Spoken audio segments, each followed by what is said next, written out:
eu fiz uma colocação que eu quero fazer de novo agora. Esse capítulo 4, ele é um capítulo difícil, ele é complexo, é desafiador, e cada vez que eu vejo esse capítulo, cada vez que eu estudo, eu vou descobrindo determinados aspectos, assim, muito... Eu nem imaginava. Sabe quando a gente lê e acha que entendeu, e depois eu fui ver alguns vídeos do André Luiz Roriz, ele faz um estudo, ele já fez um estudo capítulo a capítulo de Nosso Lar, dos Mensageiros, agora ele está Missionários da Luz. Na verdade, ele já passou, são os vídeos.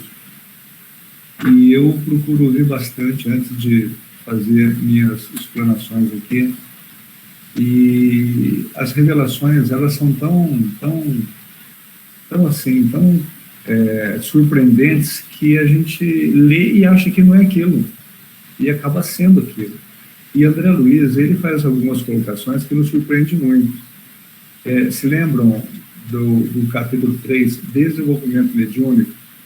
Ele vai no centro, ele observa aquelas 3 pessoas, ele vai descrever, e ele vai se surpreender demais, porque tudo aquilo que ele aprendeu na medicina, ele não consegue entender.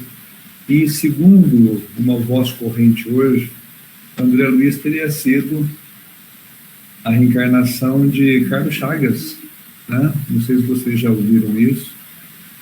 E Carlos Chagas foi um grande fenômeno, uma pessoa de um gabarito inimaginável. O trabalho dele não foi feito por nenhum outro profissional no mundo até hoje.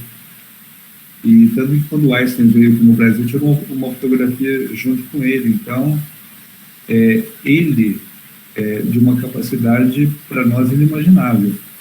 E sempre que eu vejo os livros de André Luiz, eu fico imaginando, meu Deus, mas se esse espírito passou 5 anos, 8 anos no umbral, eu estou perdido. Eu vou passar quanto tempo? Né? Um espírito com o gabarito dele. E naquele tempo, hoje nós sabemos já como que as coisas funcionam. Por isso que a medicina tem muito sucesso, apesar de ter muito ainda o que fazer. Mas no tempo dele, ele tinha que descobrir, eles eram contratados para descobrir o que estava acontecendo, porque o que estava acontecendo nem conhecido era. Então, foram verdadeiros gênios da medicina. Então, quando eu observo aspectos da vida dele, que me impressiona muito, e ele no plano espiritual se surpreendendo com o que ele está vendo, e nós aqui, né, nós encarnados, deitados em berço esplêndido, né, com a maior tranquilidade. Então, quando a gente lê os livros dele como se fosse, sabe, um livro, tipo assim, ficção, mesmo sendo espíritas e sabendo que aquilo é verdade, no nosso imaginário, eu já percebi que a coisa se processa como se fosse um livro de ficção. Porque quando nós começamos a tomar pé da realidade, que aquilo que ele está falando é realmente verdade, nós acabamos nos inserindo no contexto do que ele fala. E aí nós começamos a ficar preocupados. Então, depois de décadas, eu comecei a ficar preocupado com o que eu lia de André Luiz. Aí que eu percebi, falei, bom, nós devemos ter processado tudo como ficção. A gente processa, a gente fala, a gente cita ele como referência, mas nós não temos preocupação nenhuma. A falta de preocupação, para mim, né, é falta de consciência de realidade. De realidade. Então, nessa reunião mediúnica, ele ausculta psiquicamente aquele rapaz com problema de sexo, né, e aquilo ali, as larvas devoravam toda a estrutura genésica dele, a ponto de André Luiz ficar de Carlos Chagas não se surpreender tanto com a doença de Chagas quanto ele se surpreende com esse fato, né? E aí depois ele observa quem? Um detalhe. Não, aí depois ele vai e faz aquela ausculta daquele senhor que tomava os seus aperitivos, né? Mas aquilo já vinha de uma existência inteira. E aí também aquelas larvas devoradoras, desestruturando de uma forma voraz. Ele utiliza essa expressão ainda, voracidade, com que elas atuavam ali. E depois aquela senhora, né, muito respeitável, mas tinha problema de alimentação, comia demais. E, igualmente, aquela estrutura gástrica dela totalmente comprometida por essas larvas, esses micro-organismos, esses organismos. Então, isso trouxe para ele, isso deixou ele assim, muito abalado, porque até então, o que ele conhecia? Ele conhecia as afecções decorrentes dos micro-organismos que contaminavam as pessoas. E não era aquilo que estava acontecendo, né? Ou as doenças psíquicas, né, que até hoje são muito desconhecidas, não tem micro-organismo aí. Então, ele se surpreendeu demais com tudo aquilo, e ele não conseguiu uma explicação, e a hora que a reunião termina, que todos estão ainda no centro, é que ele vai desenvolver esse diálogo com o instrutor Alexandre. Então, o capítulo 3, desenvolvimento mediúnico, onde ele observa o que aconteceu ali na reunião. O capítulo 4 eles ainda dentro do centro, após terminar os trabalhos. E o capítulo 5, chamado de influenciação, é a hora que o pessoal sai do centro, vai para casa, e ao longo do caminho, as entidades que os vampirizavam vão novamente se vincular a eles. E o que me chamou a atenção? E essas pessoas que ele apontou são trabalhadores respeitáveis de uma instituição espírita, com estrutura familiar, profissional, ou seja, somos nós. Não são, ele não vislumbrou, tipo assim, as pessoas mais, né, tipo assim, mais comprometidas do grupo. Não é isso. Foram 3 pessoas comuns, como qualquer um de nós. E ele abordou 3 problemas só. Ele abordou sexo, álcool e alimentação. Ou seja, ele pegou todos nós ali. Ele pegou esses 3 exemplos para mostrar, né, que as questões diz respeito a todos nós. E aí, ele vai desenvolver, então, um diálogo com o Alexandre, que é o que a gente vai apresentar de uma forma muito resumida, porque eu até sugiro a vocês que vejam, leiam depois, porque existem revelações ali muito complexas mesmo, né? Tanto que, durante o capítulo, quando ele percebe a gravidade, aí ele começa a se preocupar com ele, como que era a vida dele quando ele estava encarnado. Porque Alexandre vai dizer, e nós até separamos um texto, de que a maioria das pessoas, quando desencarnam, elas permanecem no próprio lar. Em outro livro, André Luiz ele fala que em torno de 80% das pessoas que desencarnam não saem de onde estavam. Ou seja, nós convivemos com aqueles que desencarnam, também, familiares. E ele vai dizer um negócio que eu vou dizer, olhando aqui para vocês, para a gente depois desenvolve e liga os pontos. Ele vai dizer o seguinte, ele vai dizer que essas larvas que deixou ele impressionado pela voracidade, pelo dano que causam ao organismo, ele vai dizer que essas larvas, elas têm um elevado coeficiente energético e elas servem de alimentação para os espíritos que coabitam conosco o lar. Dá para entender isso? Esses espíritos familiares nossos, que muitas vezes não têm estrutura e permanecem nas imediações do lar, vinculado às pessoas, aos problemas, à herança e etc., eles se alimentam das larvas que nós geramos, dessas mesmas larvas que André Luiz viu lá no capítulo 3. Com certeza ninguém de nós havia ouvido falar, apesar do livro ser de 1945, né? E ele vai fazer abordagens também com relação a estrutura perispiritual. Uma vez lesado a estrutura perispiritual, a doença vai aparecer no corpo. Mesmo sendo essas afecções, mesmo sendo os coronavírus da vida, né? Esse agente etiológico, ele se apropria da nossa estrutura respiratória em função das fragilidades psíquicas que nós nos permitimos. E aí ele vai falar sobre o principal problema, ou um dos principais problemas. E olha que ele não faz abordagem quanto às questões que todos nós temos problema, né? Os pensamentos, as nossas atitudes, etc. Não. Ele faz referência a isso, mas ele chama muito atenção para com a alimentação nossa. E olha que ainda eu pesquei alguns detalhes ali, mas ele bate firme nisso. Não apenas na alimentação que temos hoje, mas na nossa cultura, naquilo que nós sempre nos servimos em outras existências, inclusive.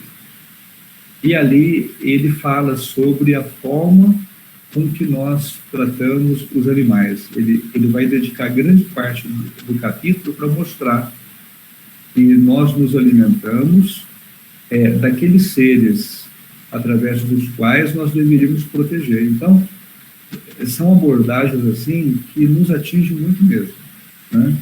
Então, nós vamos apresentar o resumo, mas eu sugiro que vocês leiam depois o capítulo, e no final ele dá a deixa para o outro capítulo, o capítulo 5, influenciação, que é quando eles vão acompanhar essas pessoas até a residência delas. Então, vamos lá. Alguém quer fazer alguma colocação, pessoal? Tudo bem? Então, vamos lá.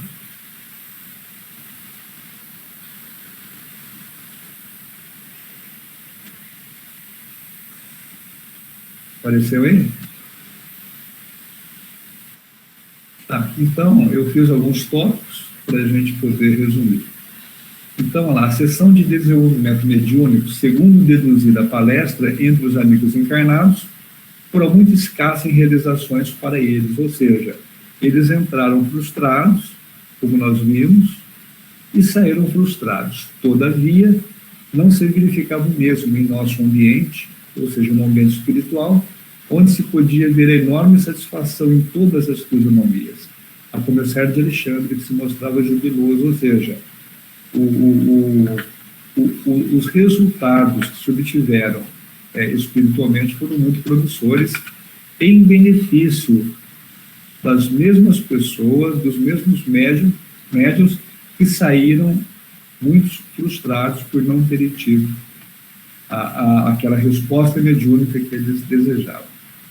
Os trabalhos haviam tomado mais de 2 horas. Eu frisei essas 2 horas para a gente ver que às vezes a gente está no centro e a pessoa começa a olhar no relógio, né? E, no caso, mais de 2 horas de trabalho. Então, espiritualmente, às vezes, existe necessidade em função daquilo que os espíritos estão trabalhando nos encarnados. E também nós temos que ter disciplina de horário, né?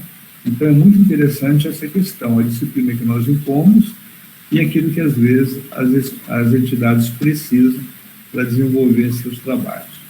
Mas a partir do momento em que a instituição se organiza e estabelece o horário, é lógico que os espíritos vão trabalhar dentro dessas possibilidades. Embora já tenhamos observado em algumas situações onde a própria situação que se desenvolve ali entre os médiuns pede mais tempo.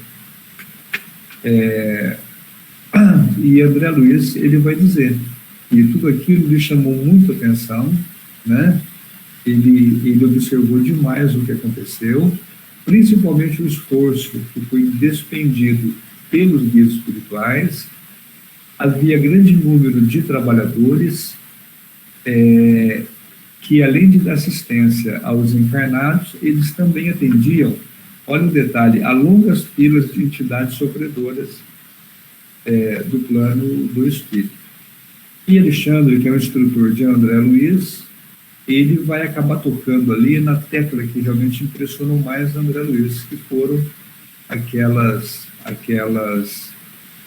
formas, aqueles micro-organismos psíquicos. E ele vai dizer que, graças a Deus, né, Alexandre diz para André Luiz, a noite foi proveitosa e houve ali muito trabalho contra o vampirismo. E aí André Luiz vai falar, nossa, era exatamente a tese que me preocupava. Por quê? Porque ele viu aquilo que ele não conhecia, vacilos de natureza psíquica desconhecidos, daquilo que ele era, na verdade, um especialista, né? Da microbiologia mais avançada. Quando ele diz que aquilo não existe na microbiologia mais avançada, é exatamente por essa razão. Ele era um microbiologista profundamente competente, indicado ao Prêmio Nobel inúmeras vezes. Ele vai dizer, então, que esses micro-organismos, eles não guardavam semelhança com aquilo que ele conhecia, né? Mas que ele havia observado ali colônias densas e terríveis pela agressividade ao organismo com que esses micro-organismos se comportavam. Reconhecer ali o ataque aos elementos vitais do corpo físico, atuando com maior potencial destrutivo sobre as células mais delicadas. Então, como especialista, ele teve essa percepção, né, de que havia uma voracidade e que o campo de atuação era sobre as células mais delicadas. E aí, a grande interrogação é o que significava aquele mundo novo. Tipo assim, tudo que eu estudei não serviu para nada até agora. E a pergunta é que agentes seriam aqueles caracterizados por indefinível e pernicioso poder, né? Então, era uma situação grave. E aí, a dúvida, né, estariam todos os homens sujeitos à sua influenciação? E ele pensou nele, né, na vida, na casa, nos familiares. Tipo assim, será que isso aconteceu comigo também? Na verdade, ele sabia que tinha acontecido, né? Pelos próprios hábitos que ele cultivou, ele sabia que ele também foi vítima dessa situação, mas o capítulo não vai entrar nesse assunto. E Alexandre vai explicar para ele o conceito de vampiro no plano espiritual. E o vampiro seria toda a entidade ociosa que vai se valer indevidamente das possibilidades alheias. E vai dizer também, né, que no círculo das enfermidades terrestres, cada espécie de micróbio tem o seu ambiente perfeito. Aí ele faz uma analogia. Se no círculo terrestre, com a indumentária física, existe essa questão do micróbio se desenvolver naquele ambiente que ele é perfeito, essas questões psíquicas, esses micro-organismos psíquicos também, eles iriam se desenvolver mediante algumas situações, né, que seria, digamos, um ambiente perfeito para o seu desenvolvimento. Tá? Então, ele faz essas colocações sobre alguns micro-organismos e como que eles vão afetar o corpo. Então, analogamente, os micro-organismos psíquicos também iriam se desenvolver mediante algumas situações, que é o que ele vai nos falar agora. E aí, o Alexandre vai falar para André Luiz, né? Mas você acredita que semelhantes formações microscópicas se circunscrevem à carne transitória? Por quê? Porque tudo que André Luiz entendia era que no mundo físico, no nosso mundo, existe uma contaminação, existe a contaminação pelo micro-organismo, e aí a doença que aquele micro-organismo ele provoca vai se desenvolver em nós, né, mediante certas condições. Então, a pergunta é exatamente essa, né? Você acha que essas formações só acontecem no corpo físico, ou seja, né? Não é. Então, aqui tem algo muito interessante e que também é uma das colocações que nos chama a atenção. Diz Alexandre, as doenças psíquicas são muito mais deploráveis do que as doenças físicas. A patogênese da alma, né, as doenças da alma, ela está dividida em quadros dolorosos. Aí ele vai citar o quê? A cólera, a intemperança, os desvarios do sexo, as viciações de vários matizes, né, tipo que ele mostrou no capítulo anterior, a alimentação, né, o álcool, formam criações inferiores que afetam profundamente a vida íntima. Aí ele diz assim, quase sempre o corpo doente assinala a mente enfermiça. Esse quase sempre, sabe, é para deixar aí alguma pequena abertura. Ele vai dizer, né, que o corpo doente assinala a mente também doente. Vejam que coisa interessante agora. A organização fisiológica, né, do nosso organismo, segundo conhecemos no campo de cogitações terrestres, não vai além do vaso de barro, dentro do molde pré-existente do corpo espiritual. Então, ele está deixando muito claro, né, de que o nosso corpo físico nada mais é do que a materialização do perispírito, desse corpo plasmado pela alma, através do qual ela se manifesta.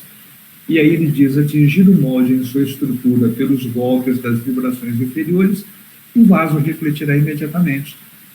Percebe? Então, a doença surgiu no corpo físico, por quê? Porque ela já afetou a estrutura perispiritual. Enquanto não afetar a estrutura do perispírito, ela não vai aparecer no corpo físico que reflete o perispírito, né? O físico é a materialização, célula a célula, do corpo perispiritual. Então, a hora que o problema aparece no campo, no nosso campo psíquico, que atinge a estrutura psicossomática do perispírito, pronto, o organismo físico, ele vai refletir. Então, essa é uma das grandes chaves utilizada pelo codificador na codificação espírita, que foi o conceito do perispírito. As considerações de Alexandre relativas às novas expressões microbianas davam ensejos a certas indagações. Então, André Luiz, em função disso, ele começou no capítulo, eu coloquei algumas das indagações dele, mas como médico, ele começou a fazer muitas perguntas, porque ele queria saber, inclusive, se havia possibilidade de contágio, ou seja, o nosso organismo perispiritual, ele está sujeito a ser contaminado, né? A viciação, uma outra colocação que ele faz, que eu selecionei, é a viciação da personalidade espiritual que produz as criações vampirísticas, ou, no caso de contaminação, né, as criações vampirísticas que acabam avassalando a alma, impondo-lhe certas enfermidades. Então ele tem essa dúvida, essa grande pergunta, né? E o interessante, pessoal, é que Alexandre vai responder sim, e existe o processo de contaminação também, né? Existe também. E é algo que ele desenvolve de forma muito interessante no capítulo. Ele vai dizer, as moléstias da alma, olha que coisa interessante, como as enfermidades do corpo físico, antes da afecção, existe um ambiente, ou seja, antes que o micro-organismo ele consiga desenvolver ali, se desenvolver, é necessário que haja um ambiente para isso. E nós sabemos que é assim, né? Nem sempre nós nos contaminamos com uma gripe e ela se desenvolve. Às vezes está todo mundo em casa gripado e nós não ficamos gripados. Por que não ficamos? Né? Porque o mesmo o micro-organismo que se desenvolveu nas outras pessoas não se desenvolveu em nós. Aí nós falamos, não, é que o sistema imunológico está melhor. Só que o sistema imunológico está profundamente também ligado às nossas questões emocionais, né? Falou em questões emocionais e espirituais, ou seja, vai cair exatamente nessas questões colocadas pelo instrutor Alexandre. As ações produzem efeitos. Vejam bem, os sentimentos geram criações. Os pensamentos dão origem a formas e consequências de infinitas expressões. E em virtude de cada espírito representar um universo em si, cada um de nós é responsável pela emissão das forças que lançamos em circulação nas correntes da vida. Olha só, a cólera, a desesperação, o ódio, o vício oferecem campo a perigosos germes psíquicos na esfera da alma. Então, a partir do momento em que nós temos as crises de cólera, né, que até a boca fica amarga, né, que nós entramos em pânico, que nós nos sentimos prejudicados, né, que nós começamos a cultivar o ódio, ou às vezes nem chega no ódio, né, mas a própria irritação contra pessoas, o nosso comportamento vicioso, né? Então são situações que vão criando o ambiente, né, para que a afecção psíquica ela se desenvolva, e aí ela vai atingir o corpo. E qual acontece no terreno das enfermidades do corpo? O contágio aqui é fato consumado, ou seja, existe a possibilidade de contaminação desde que a imprevidência ou a necessidade de luta estabeleça ambiente propício entre os companheiros do mesmo nível. Então, está aí uma coisa muito interessante para a gente refletir e que não sabíamos, né? Mas Alexandre, em meio ao diálogo com o André Luiz, ele vai citar algo muito interessante. Ele vai citar que desde o primeiro dia de razão, ou seja, né, isso é uma figura de linguagem, isso, né? Desde aqueles momentos em que nós começamos a desenvolver a razão, nós começamos a desenvolver o nosso senso moral, a nossa capacidade de escolha, né? A ideia de Deus criou princípios religiosos sugerindo-nos as regras do bem viver. Então, desde lá as cavernas, diante das intempéries, diante das grandes comoções físicas do globo, em que os primatas eles acreditavam que era a expressão de um ser superior, né, que estava bravo, zangado, olha só a ideia de Deus, né? E aí eles começaram a criar aqueles ritos, né, para poder se comunicar, para poder agradar, faziam as oferendas. Vejam bem, né, como que essas primeiras ideias de um poder superior, mesmo sendo embrionárias, elas já levavam o indivíduo, né? Elas já sugeriam uma regra do bem viver, ou seja, se esse ser, né, ele está, né, bravio, né, e aí essa ira se reflete das grandes tempestades, o vento, a chuva, as inundações, o tremor da terra, o vulcão, os raios, né, o trovão, olha que loucura, né? Então, tudo isso associava-se a esse ser superior e já sugeria para o primata um comportamento, né, um determinado comportamento ali de submissão. Então, à medida que as ideias de Deus foram se desenvolvendo, né, elas foram sugerindo-nos, como diz Alexandre, as regras do bem viver, né? Então, tudo isso foi sendo aprimorado, tanto que hoje, né, nós temos no Evangelho, né, um código de ética profundamente elevado, né? Mas olha o que Alexandre também fala, né? Apesar da mensagem cristã, né? À medida que se refinam conhecimentos intelectuais, parece que há menor respeito no homem para com as dádivas sagradas. Então, é o que nós já conhecemos, né? As pessoas que, digamos, né, estão vivendo realmente a materialidade, né, às vezes nem para o céu elas têm tempo de olhar, né? Ou em algum momento da nossa existência nós também tivemos essas prioridades em função das necessidades humanas, né? Mas de alguma forma nós fomos sensibilizados para as questões espirituais. Então, nós que estamos aqui agora nesse grupo fazemos parte de um pequeno grupo de pessoas, né, que também atingiu um determinado nível mínimo, diga-se de passagem, mas adquirimos um determinado nível de maturidade que nos permita reflexões sobre a nossa condição espiritual.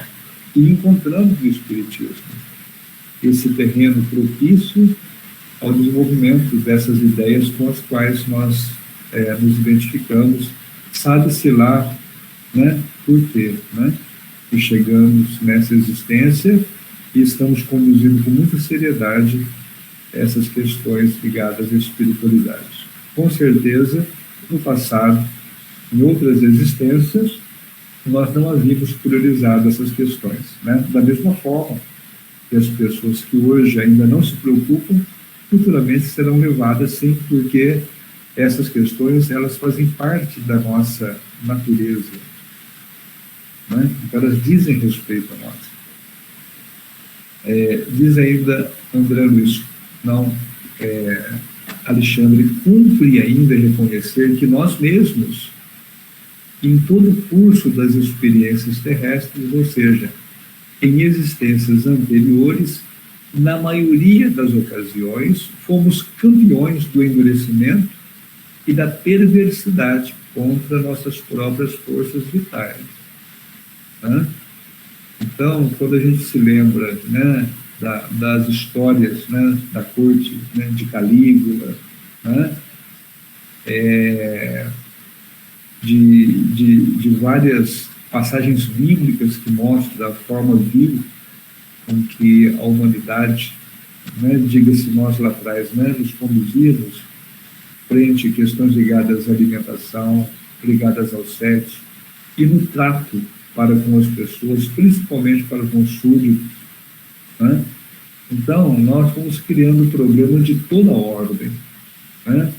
Além de agredirmos as nossas forças vitais, nós fomos também criando muitos problemas emocionais com as criaturas que caminhavam conosco.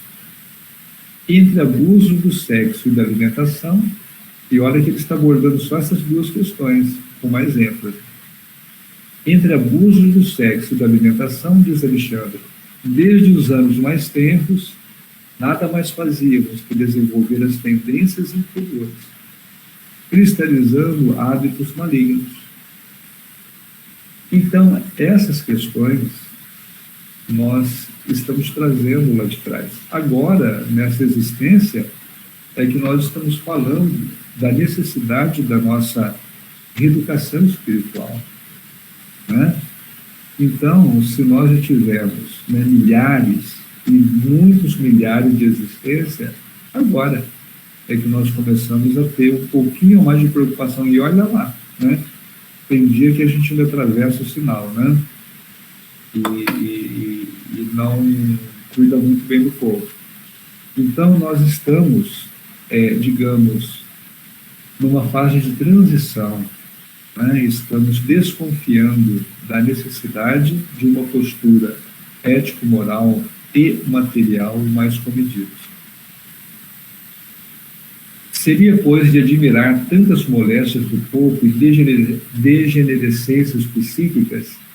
Então, pessoal, não deu para colocar tudo aqui, mas o que Alexandre vai falando e a André Luiz pega de uma forma sintética e vai colocando, nós realmente, nós criamos muitos problemas, né?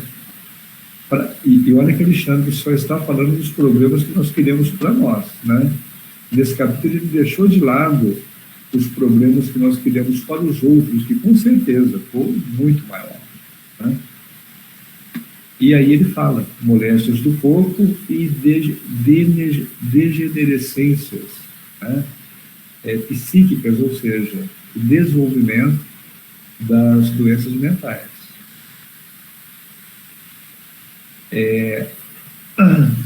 Absolutamente sem preparo e tendo vivido muito mais de sensações animalizadas, isso é Alexandre, tá? Que eu fui pensando.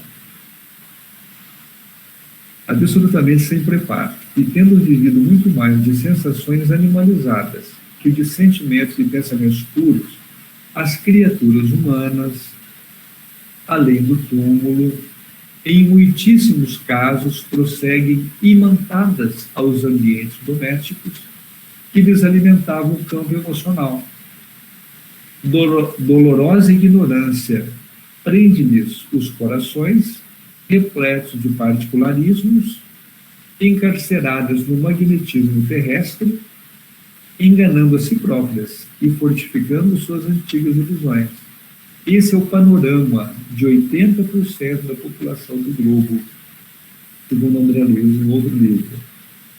Parece-me que Evolução em Dois Mundos ele fala sobre essas questões. Aí ele diz assim: aos infelizes que caíram em semelhante condição de parasitismo, as larvas que você observou servem de alimento habitual. Semelhantes larvas são portadoras de vigoroso magnetismo animal. Então, a essa altura, André Luiz já estava desfigurado, né? Ele vai descrevendo as surpresas dele durante o tempo todo. Tudo aquilo era um mundo muito estranho para ele, ele não conhecia absolutamente nada, ele não encontrava paralelo com o seu conhecimento, e a todo tempo ele ia imaginando ele, né, na condição humana dele. E depois Alexandre fala que todo ser humano passa por essa situação mesmo, em função da nossa invigilância e, com certeza, do desconhecimento. Pessoal, só o Espiritismo consegue nos dar esse conhecimento. Digamos, o Espiritismo e aquelas culturas orientais, né, que foram traduzidas por Allan Kardec para o mundo ocidental. Então, sempre foram pouquíssimas as pessoas que tiveram esse conhecimento. Então, mergulhados no desconhecimento, na ignorância, simplesmente nós éramos presas profundamente fáceis. Se hoje, agora no terceiro milênio, se nos tempos de agora, cerca de 80% das pessoas que desencarnam permanecem exatamente onde estão por desconhecimento, imaginemos séculos atrás, né, na Idade Média, simplesmente raríssimos eram aqueles que tinham uma força moral capaz de, digamos que, por intuição, terem determinados cuidados com seus hábitos. Então, o que me chamou muita atenção foi isso. Os espíritos que se mantêm ligados às criaturas humanas, olha só, dentro desse quadro profundamente natural, né, que todos nós estamos inseridos, eles se alimentam dessas larvas. Né? E aí, André Luiz vai... Quer dizer, André Luiz nem pergunta, né? E ele vai dizer, só que tem um detalhe, André. Essa fauna microbiana que estamos analisando, ela não é servida em pratos. Ou seja, como é que funciona isso? Como que as criaturas ligadas ainda ao mundo das formas, como que elas se alimentam dessas larvas? E Alexandre diz, bastará ao desencarnado agarrar seus companheiros de ignorância, ainda encarnados, ou erva daninha, aos galhos das árvores, e sugar-lhes a substância vital. Né? Então, nós sabemos que isso é muito mais comum do que nós podemos imaginar, e dependendo da nossa postura, nós somos utilizados por entidades, né, que não são entidades más. O detalhe é esse ainda, hein? Ele não está falando das entidades obsessoras, ele está falando dos espíritos comuns. Tanto que no próximo estudo nosso, vai mostrar os espíritos que acompanham as pessoas. E quem são esses espíritos? São marido, filhos, amigos, né? Ele não retratou aqueles inimigos que efetivamente querem nos prejudicar. E também, em outros livros, nós observamos que as entidades que querem prejudicar determinadas pessoas, elas se servem de outros espíritos exatamente para fazer esse papel, né? Para poder ficar ligado sugando mesmo a energia vital do encarnado.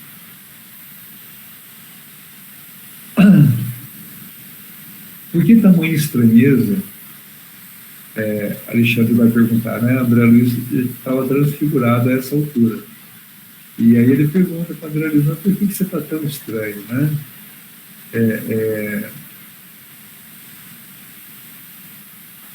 Ele vai deixar claro que durante o período de encarnados, né, nossas mesas não se mantinham à custa de vísceras de touros e de aves.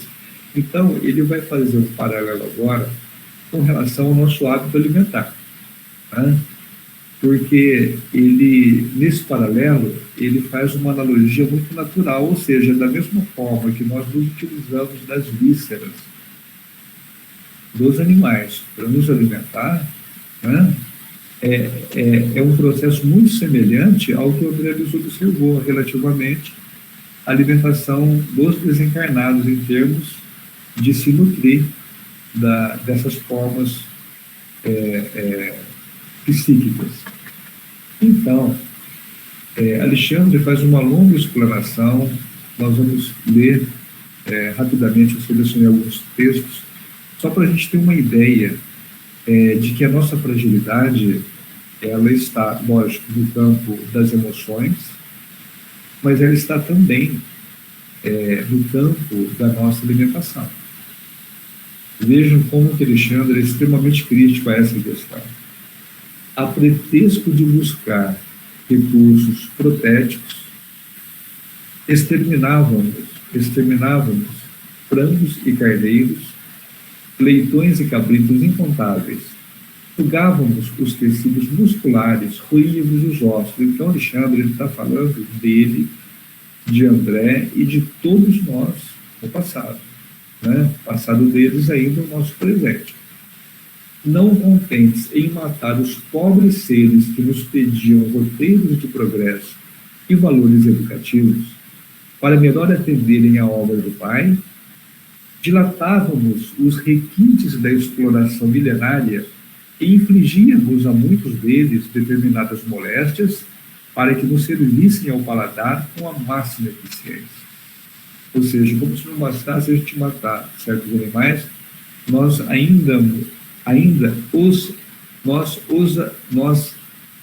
adoecíamos esses animais, né? Deixávamos eles doentes para que nós pudéssemos ainda, né, nos locupletar de suas vísceras.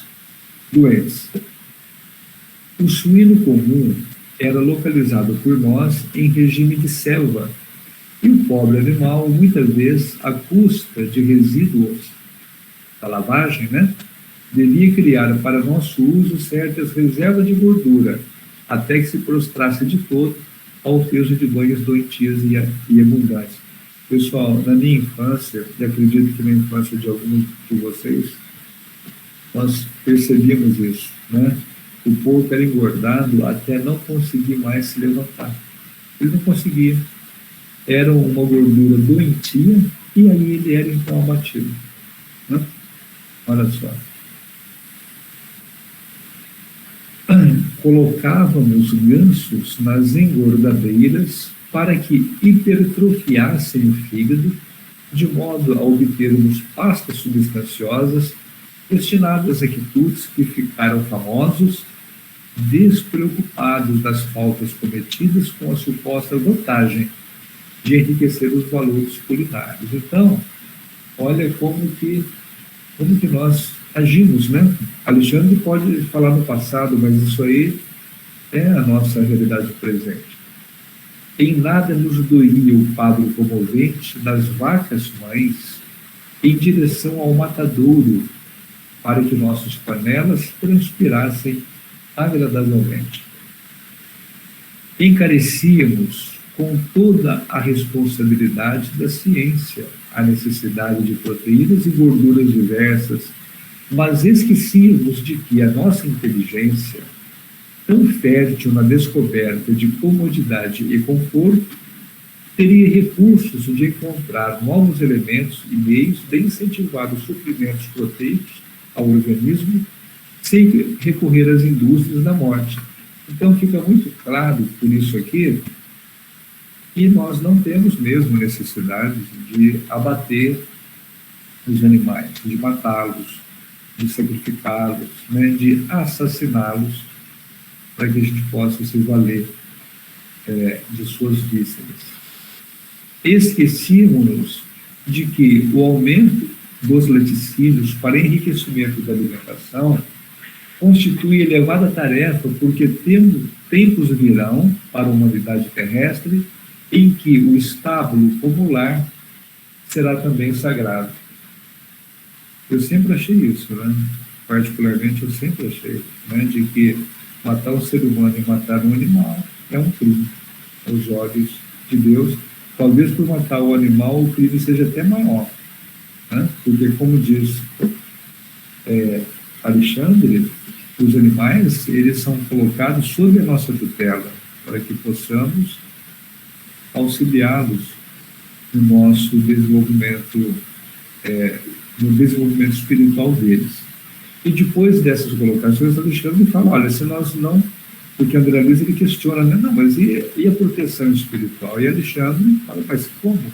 Né? Como proteção espiritual, né? Como que é isso? Os animais nos pedem proteção e nós os sacrificamos. E aí nós pedimos proteção. Então, nessa parte do capítulo, Alexandre faz esse paralelo. E nós sentimos que isso é uma realidade. E André Luiz fica muito incomodado e diz que a ideia de que muita gente na Terra vive à mercê de vampiros invisíveis é desagradável e inquietante. André Luiz deixa claro isso. E André Luiz alega, mas e a proteção das esferas mais altas? E o amparo das entidades angélicas e a amorosa defesa de nossos superiores? Eu só peguei um trechinho, mas Alexandre dedica algumas páginas a esse questionamento de André Luiz. E eu pensei esse trecho. Se nós não protegemos nem educamos aqueles que o Pai nos confiou como germes frágeis de racionalidade nos pesados vasos do instinto, se abusarmos largamente da sua capacidade de defesa e conservação, como exigir o amparo dos superiores benevolentes e sábios, cujas instruções mais simples são para nós difíceis de suportar, pela nossa lastimável condição de infratores da lei de auxílios mútuos?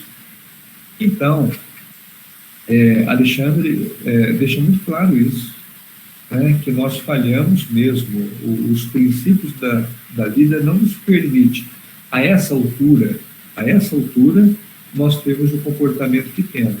No passado, sim, né? Nós migramos da animalidade para a moralidade, né? Porque racional todos os seres são inteligentes, né?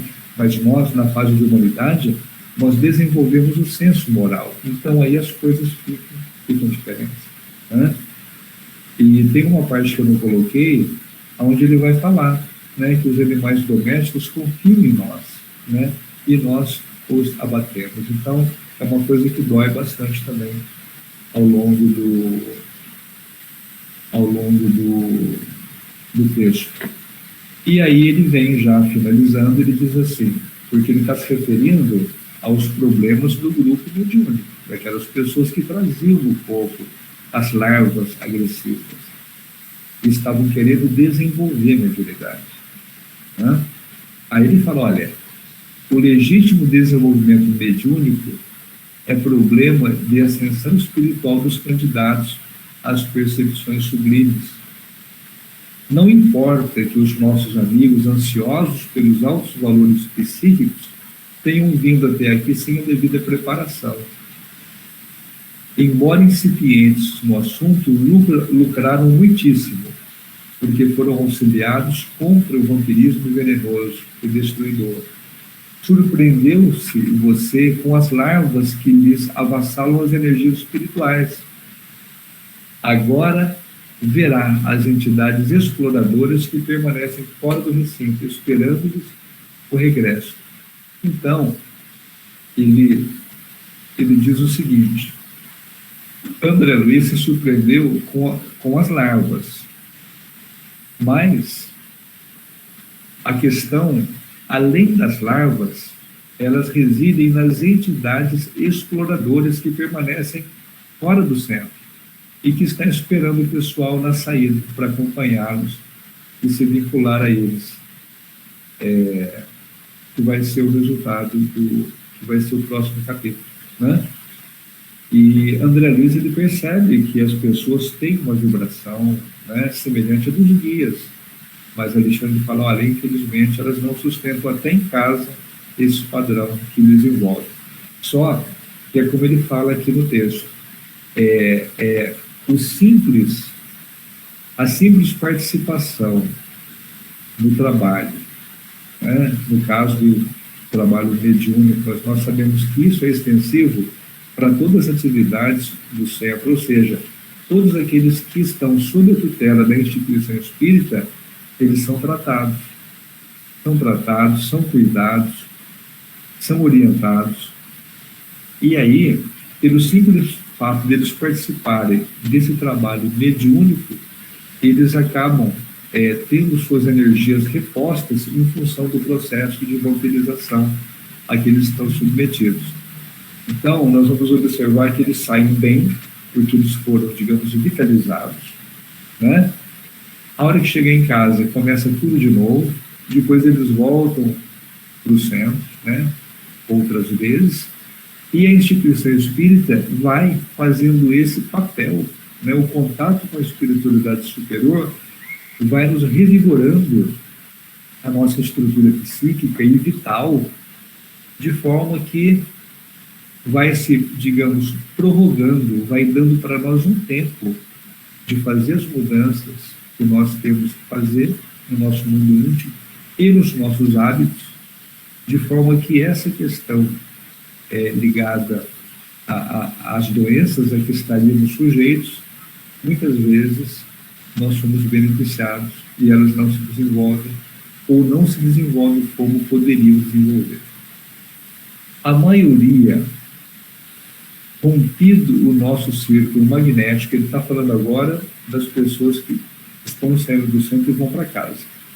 A maioria das pessoas, rompido o nosso círculo magnético, organizado no curso de cada reunião, esquece as bênçãos recebidas e volta-se novamente para as mesmas condições deploráveis de horas antes, subjugada pelos vampiros renitentes e cruéis. Que é o que vai acontecer agora, a hora que elas saírem do centro.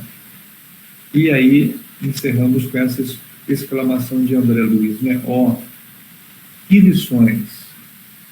Notando que os nossos amigos encarnados se dispunham a sair, Alexandre convidou, venha comigo à via pública e observe por si mesmo.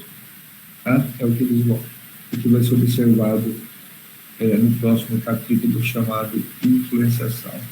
Com isso, pessoal, está aí conteúdo muito preocupante, né? Para todos nós, porque nós estamos na casa espírita, nós estamos vinculados aos trabalhos espíritas, nós clamamos nas nossas preces pelo auxílio dos mentores espirituais, tá? E eles fazem tudo realmente que eles podem, fazem muito mais ainda, porque André Luiz ele fala, Alexandre fala, né, que a cada processo, digamos, de desencarnação dos trabalhadores, eles chegam no plano espiritual, eles se reabilitam e começam a trabalhar em benefício dos que permaneceram, buscando auxiliá-los nesse processo de revitalização para evitar danos maiores. Então, a impressão que eu tenho é que, olha, nós vivemos realmente na mão dos guias, né? Por misericórdia, não por merecimento, né? Mas por necessidade e por eles terem um olhar para todos aqueles que trabalham e que se envolvem com as lides espíritas. Agora, isso não significa que nós somos privilegiados. Isso significa que nós nos mantemos sob as condições de que esse auxílio é possível de ser ministrado. É como aquele indivíduo que ele trabalha no hospital, então, quando ele adoece, ele já é imediatamente socorrido, porque ele está ali. Né? Agora, aquele que está na rua, que tem que marcar, que tem, esse aí pode não conseguir o socorro em função do seu distanciamento. Né? Então, não é que nós somos privilegiados, é que nós já estamos ali, né? Nós ensaiamos comportamentos já, sabe, nós trazemos em nós essa vontade, embora tenhamos que mudar muita coisa mesmo. E o capítulo deixa muito claro, a questão da alimentação é um dos pontos cruciais nesse processo de evangelização. Tá? Valeu, pessoal, obrigado a todos.